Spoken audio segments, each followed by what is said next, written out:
Okay, welcome to Economics 231. This is Chapter 16, Business Cycles and Unemployment, and we'll get started right away. Try to keep these videos short. We're going to briefly go over some of the material, but not all of the material. These chapters will answer 3 questions: what business cycles are, how they're measured. We will not answer what causes business cycles. We'll talk about that later. And what is unemployment? Okay, so what is a business cycle? Your book says it's alternating periods of economic growth and contraction, which can be measured by changes in real GDP. And if you remember from chapter 15, when we calculate real GDP, we take nominal GDP as it is tabulated in the current year. Then we divide that by the GDP chain price index. Okay. Once you've done that, you multiply the whole thing by 100 to get rid of the pretty 100. We put into the GDP chain price index. That will give you real GDP. Okay. Now your book says there are 4 phases of the business cycle. We'll look at them. I'm going to tell you there's probably a 5th. They've got peak, recession, trough, and expansion.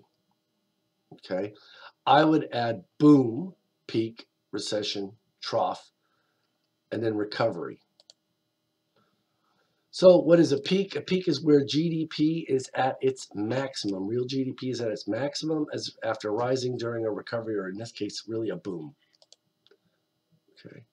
A recession is a downturn in the business cycle during which real GDP declines and unemployment rate rises, also called a contraction or a bust.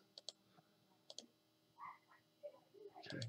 Now, our government generally, as a general rule, says that in order for the economy to be in a recession, a bust, a downturn, contraction, whatever you want to call it, those are all names for the same thing, that you have to have 2 consecutive quarters of real GDP decline. Okay, so you got to wait two quarters. That's a bit of a problem because we won't acknowledge we're in a recession until we've already been in one for roughly at least 6 months. Okay, and this just is, when is a downturn considered a depression? There is no real economic term there. We've used different terms for the same thing. We've called them panics, crisis, recessions, depressions, downturns, contractions, busts. All of those are the same word. We usually will reserve the word depression for a severely deep and long recession, like the one that happened in the 1930s, the Great Depression. But the terms are all interchangeable. They just keep changing them.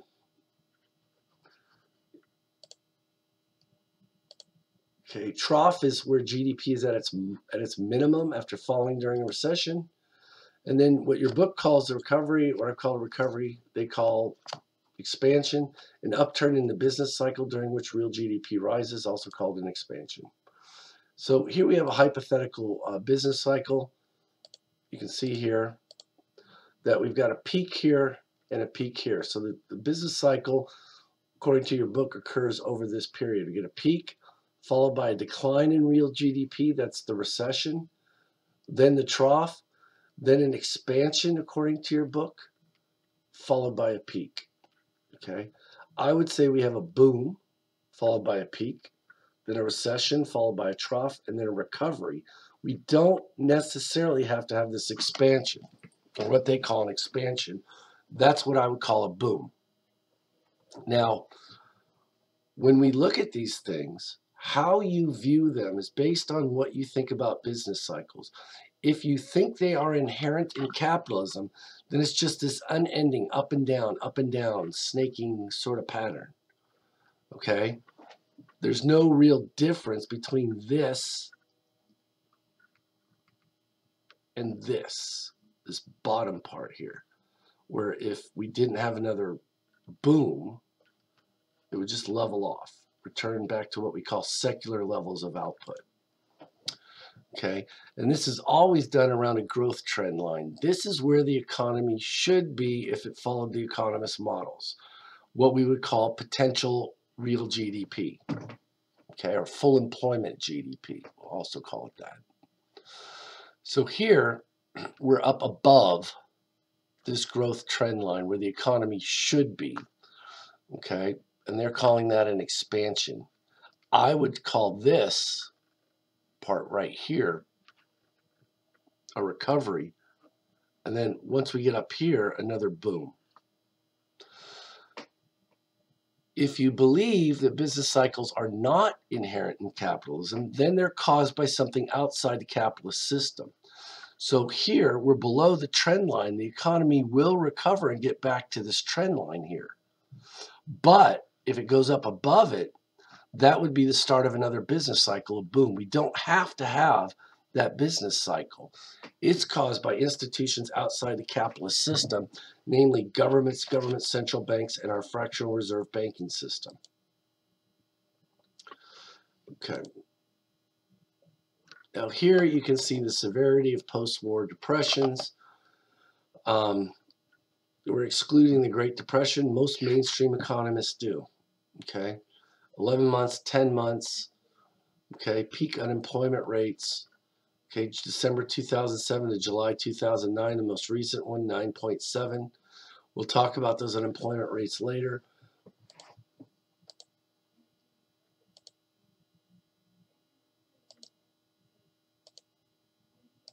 We're going to skip through some slides here. You can see here, there's the Great Depression right here. Starts in 29 after the Great Crash. You can see here it bottoms out in 1930. Then we get a temporary recovery here and another short, quick recession here. Economy booms according to GDP numbers because of the war. A short depression here at the end of the war. Okay, and you can see that's the pattern. Okay, here are international comparisons of GDP growth rates as of 2014.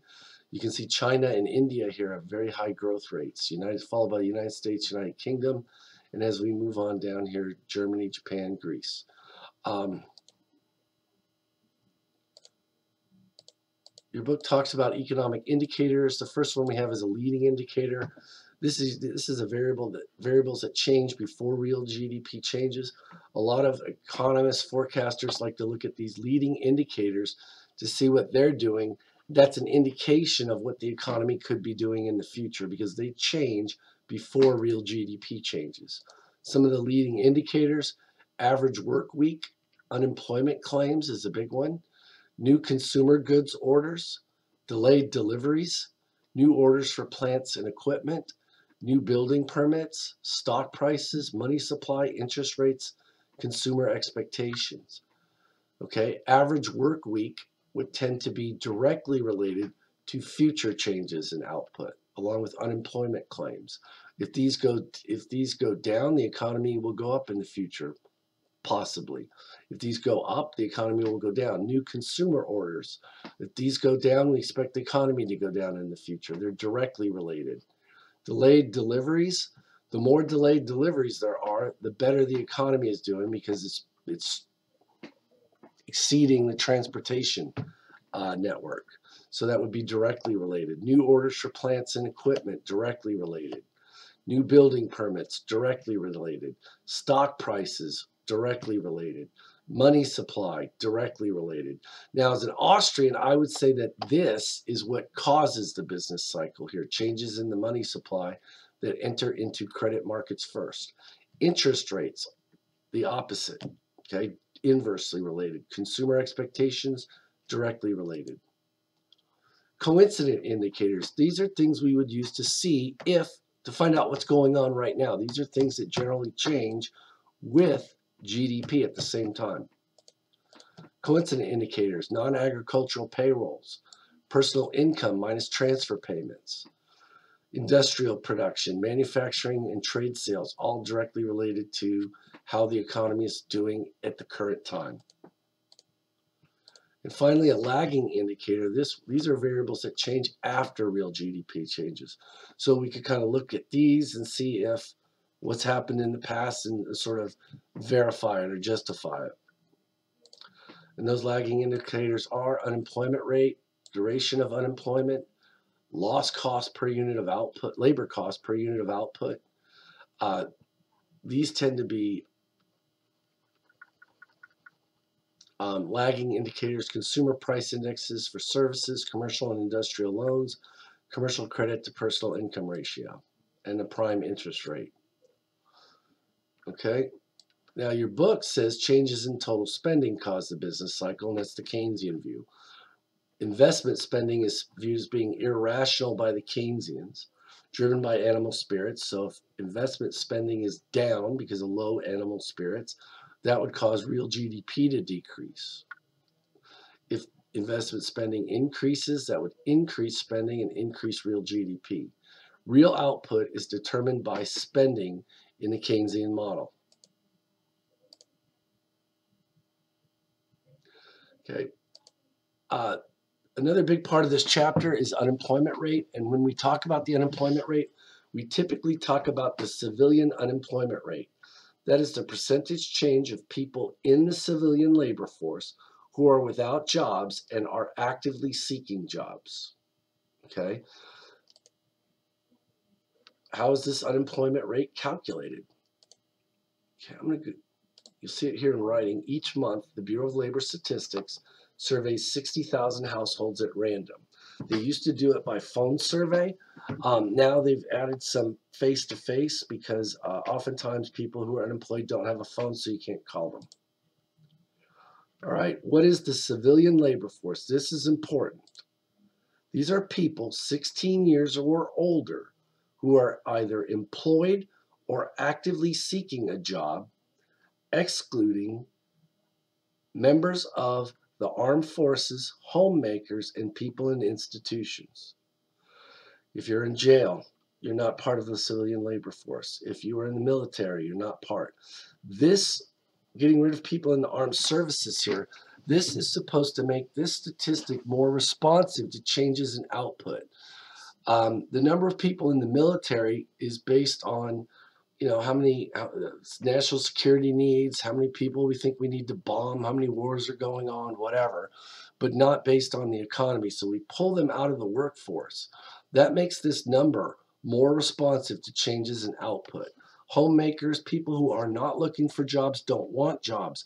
They're out of the workforce. They're not unemployed. They're out of the workforce. Okay, so what do you have to be or do to be considered employed? Okay, anyone who works at least 1 hour a week for pay or at least 15 hours per week as an unpaid worker in a family business is considered employed. Okay, and that's a problem with the statistics because we don't look to see if people are underemployed. Are they working in jobs beneath them? Or are they working part-time when they want to work full-time? If you've got a job 1 hour a week for pay or 15 hours per week unpaid in a family business, you're employed, according to the statistic. Okay, here's a good one. Pay attention to this one. Who is considered unemployed?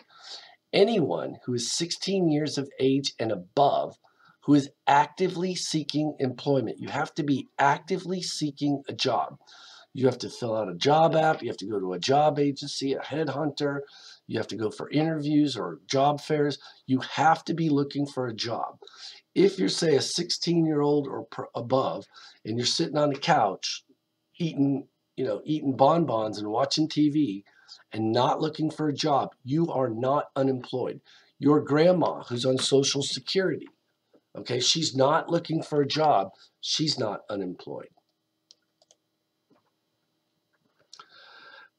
We also have a group of people who are not included in this statistic, and this is another problem with it. These are people we call discouraged workers. These are people who want to work, but for various reasons have given up a job search. So these are people who want and or need to work, but for whatever reason, they've stopped looking for a job. Maybe they got depressed. Maybe they got sick. Maybe they decided for whatever reason, I'm not going to go look for a job even though they want one. Those people are called discouraged workers. The civilian unemployment rate does not include these people. The longer someone's been out of work, the more likely it is they become a discouraged worker and give up looking for a job. We care about those people. They want jobs. They need to be working, but they're not. But they don't count as being in the labor force because they're not looking for a job. They're sitting on the couch. They're sleeping in. They're moping. Whatever the reason or whatever they're doing, they're not looking for a job even though they don't have one and they want one. Those people are called discouraged workers. So here's a quick list of people who are in the civilian labor force, people who are employed or self-employed, and that includes working in a family business. So if your dad owns I used to know a guy, he owned a convenience store, and he had his kids working in a convenience store. Those kids, even if he wasn't paying them, are counted as unemployed if they're working 15 hours per week or more. Or if you're a farmer and you got your kids out there working in the field, or your wife working in the field 15 hours per week or more, they're counted as being employed, even if they're not being paid a salary or a paycheck. Okay. Unemployed, new entrants to the job force. Say a 16-year-old person just turned 16 and they start looking for a job. They got to be looking for a job. They would be considered unemployed. Re-entrants, people who are re-entering the workforce. Maybe a housewife who's had children and says, I'm going to wait till they get in school before I go look for work. Now the kids are 5 years and older and they're in kindergarten or grade school, and she decides to re-enter the workforce. Also, criminals, people who've been put away, convicts. They've been locked up. They're not in the workforce, right? Because they're institutionalized. But now they're freed and they start looking for a job. They would be considered re-entrants. People who lost their last job, people who got fired, people who quit their last job, and people who are laid off. Those are all considered part of the civilian workforce. These people are unemployed. These people are employed. People not in the labor force, armed forces. We talked about household workers, students who aren't looking for jobs, retirees, your grandma, persons with disabilities, people in institutions, and then those discouraged workers. That's a big problem. Okay? We'd like to count them, but we don't because they're not looking for a job, so they're out of the workforce. The unemployment rate is the number of unemployed people. That's these people in this bottom yellow box, divided by the civilian labor force. That's the people in both boxes. So the civilian labor force includes the number of people who are employed plus the number of people who are unemployed. The civilian labor force does not include discouraged workers. You've got to remember that. Then we multiply that, think of that as 100% to make it look pretty again. Okay, so here we have a quick calculation. Number of persons in the millions. People who are 16 and over, okay, not in the labor force. These are, going back here, all these people in the blue box. They are over 16, but they're not in the labor force. So the civilian labor force would be 155.9 million people in 2014. The number of people who had jobs was 146.3 million. 9.6 million people are unemployed. These two numbers here add up to the civilian workforce. So we take the number of people who have a job, who are employed, we divide it by the number of people who are employed and unemployed, the civilian workforce. That's the people in this yellow box, both of them, employed and unemployed.